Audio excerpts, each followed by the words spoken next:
Bancarrota de inversión inmobiliaria, prepárese, porque es hora de aumentar las apuestas con los bienes raíces. Hay diferentes capítulos de bancarrota que consideraremos aquí, capítulo 7, capítulo 11 y capítulo 13. Estos serán términos definitorios. Vamos a hacer referencia a Investopedia, que es un lugar al que puede acudir para profundizar en su investigación con respecto a la terminología relacionada con la inversión, comenzando con el capítulo 7. El capítulo 7 es el tipo clásico de bancarrota. Siendo la bancarrota algo en lo que creemos que generalmente estamos pensando en un tipo de proceso de liquidación. En otras palabras, si tienes un negocio o un individuo en una situación en la que sus ingresos, su entrada de efectivo, no es suficiente para pagar sus deudas, entonces se vuelve insostenible, entonces pueden considerar la opción de decir, bueno, ¿es posible que yo liquide?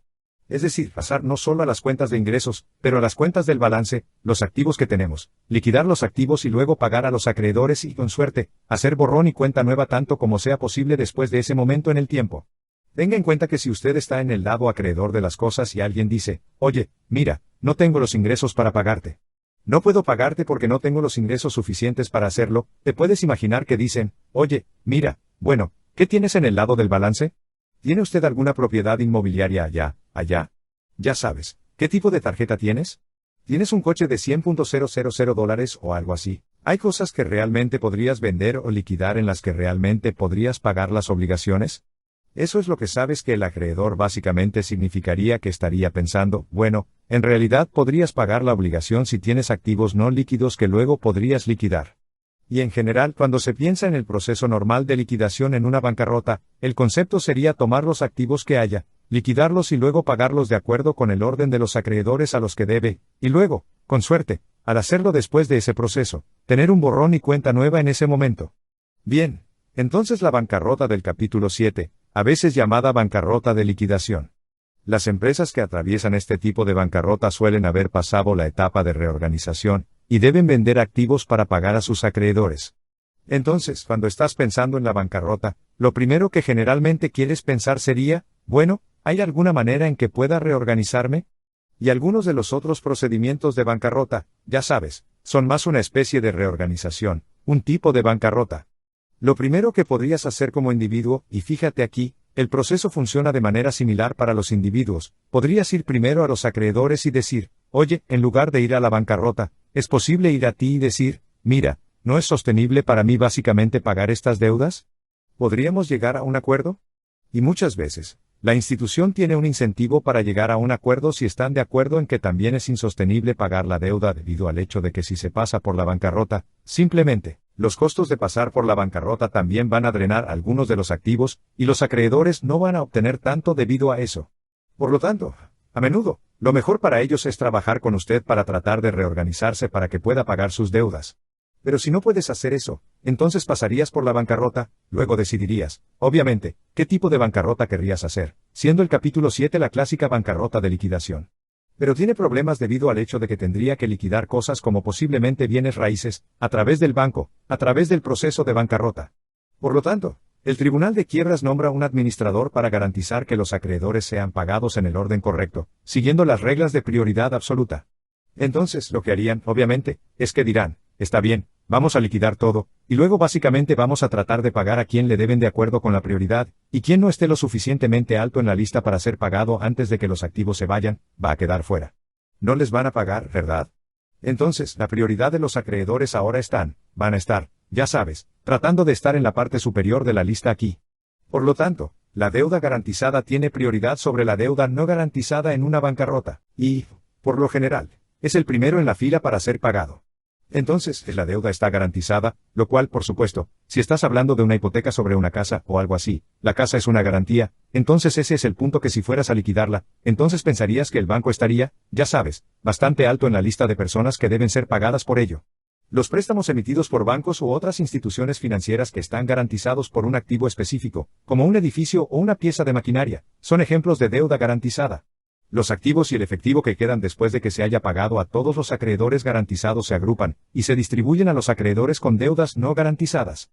Por lo tanto, cualquier cosa que no tenga la garantía, y todo lo demás está al final de la línea, es más probable que no se les pague, porque el efectivo se agotará después de la liquidación en algún momento. Por eso te declaraste en bancarrota.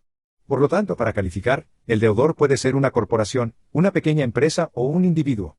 Las personas también son elegibles para otra forma de bancarrota, el capítulo 13. Así que, entonces, el capítulo 13 es el otro tipo de bancarrota para las personas que es bastante común, a la que echaremos un vistazo brevemente en un segundo. Obviamente, estos son solo breves resúmenes de la bancarrota. Antes de hacerlo, echemos un vistazo al capítulo 11. La bancarrota también puede ser llamada bancarrota de reorganización o rehabilitación. Es la forma más compleja de bancarrota, y por lo general la más costosa, y es por eso que, básicamente, las personas no suelen usar el capítulo 11, generalmente algo así como un capítulo 7 o un capítulo 13. Es utilizado con mayor frecuencia por empresas en lugar de individuos, incluidas corporaciones, sociedades, empresas conjuntas y compañías de responsabilidad limitada o LLC. El capítulo 11 le da a una empresa la oportunidad de reorganizar su deuda y tratar de resurgir como un negocio saludable. Entonces, en lugar de básicamente liquidar, que sería, ya sabes, eliminar el negocio, aquí, intentan reorganizarse con un proceso de capítulo 11. Un caso comienza con la presentación de una petición en un tribunal de bancarrota. La petición puede ser voluntaria presentada por el deudor. Pero la petición también puede ser involuntaria presentada por los acreedores que quieren su dinero. Por lo tanto, los acreedores pueden iniciar aquí. Y luego, si entras en la bancarrota, entonces el proceso sería, tienes a ese fideicomisario que va a ayudar a la tercera parte que ahora está involucrada en el proceso, por lo que el deudor permanecerá en el negocio mientras toma iniciativas para estabilizar sus finanzas. En acción puede incluir la reducción de gastos, la venta de activos y el intento de renegociar su deuda con los acreedores. Esto sucedió bajo la supervisión de la Corte, así que ahora tienes la supervisión de la Corte, que está tratando de ser esa tercera parte que está tratando de reconciliarse entre las dos personas, y volver a tener las finanzas bajo control. Así que el capítulo 13 de bancarrota. Así que ahora estamos pasando al capítulo 13 como parte de la reorganización financiera. Del capítulo 13, un deudor debe presentar, así como seguir adelante con un plan para pagar a los acreedores pendientes dentro de 3 a 5 años. Por lo tanto, la bancarrota del capítulo 13 de 3 a 5 años también puede llamarse plan de asalariados. Las personas pagan y acuerdan una cantidad mensual a un fideicomisario designado. Así que tienes a ese fideicomisario externo básicamente involucrado aquí para tratar de facilitar este proceso. ¿Quién debe ser imparcial? Luego el capítulo 13 contra el capítulo 7. Recuerde, estos son los dos que generalmente estarían involucrados si está pensando en una situación individual. En general, el capítulo 11, por lo general es para empresas, más probable. El capítulo 7 es la forma más común de bancarrota porque permite a las personas borrar sus deudas existentes y comenzar de nuevo. Así que cuando piensas en la bancarrota clásica, piensas, está bien, voy a acabar con todo, voy a pagar todo. Voy a liquidar todo, voy a pagar todo, voy a empezar de nuevo. El problema con eso es que si tienes activos fijos sustanciales, que podrían incluir bienes raíces, la liquidación de esos artículos es a menudo algo que la gente es reacia a hacer, para comenzar de nuevo por completo.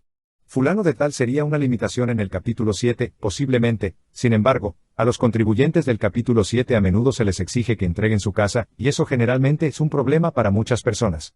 Por lo tanto, una vez que se inicia una bancarrota del capítulo 13, se puede cesar cualquier procedimiento de ejecución hipotecaria. Así que,